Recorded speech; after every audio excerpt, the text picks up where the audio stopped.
కమర్షియల్గా ఇలా NRI parents ఇక్కడ ఇండియాలో ఉండిపోయిన వాళ్ళకి చచ్చిపోతే దహన సంస్కారాలు చేసే ఒక సంస్థ. అవును, చూశాను. అవును. చూసాను కూడా. మ్మ్, మ్మ్. అందులో అది అప్లికేషన్ ఫిలప్ చేసేప్పుడు అడుగుతుంది, బూడిద మీకు పంపించాలంటే దానికి ఎక్స్ట్రా ఛార్జ్ అవుతుంది. ఇక్కడ నుంచి ఫ్లైట్లో పంపించాలి కదా వాళ్ళు.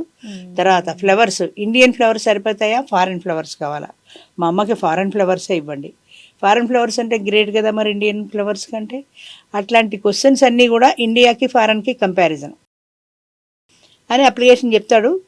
మీరు చేసేసి బూడిదని ఏం చేసుకుంటా ఉంటుంది వాడు పెళ్ళం. అది బూడిద మనం ఏం చేసుకుంటామండి, అమెరికాలో ఎక్కడ పెట్టుకుంటాం ఆ బూడిద అంటుంది. బూడిద అక్కర్లేదమ్మా అంటాడు. కానీ అదే బూడిదకి ఇండియాలో ఎంత ప్రత్యేకత ఉంది. దాన్ని పెట్టి వాసన గట్టి కుండలో పెట్టి దాచి దాన్ని తీసుకెళ్ళి ఎక్కడ మన నదుల్లో కలుపుతారు, నదుల్లో కలుపుతారు. మరి అంత ప్రత్యేకత ఉంది. అది ఒట్టి బూడిదలో వాళ్ళకి కనిపించింది. అదే భారతదేశంలో అదే బూడిదకి అంత విలువ ఉంది. చచ్చిపోయాక ఏం చేస్తాం అని అనుకుంటారు. కానీ మనిషి చచ్చిపోయినా కూడా వాళ్ళ బాపతి జ్ఞాపకాలు చిరంజీవిలాగా మైండ్లో ఉండిపోతాయి కదా.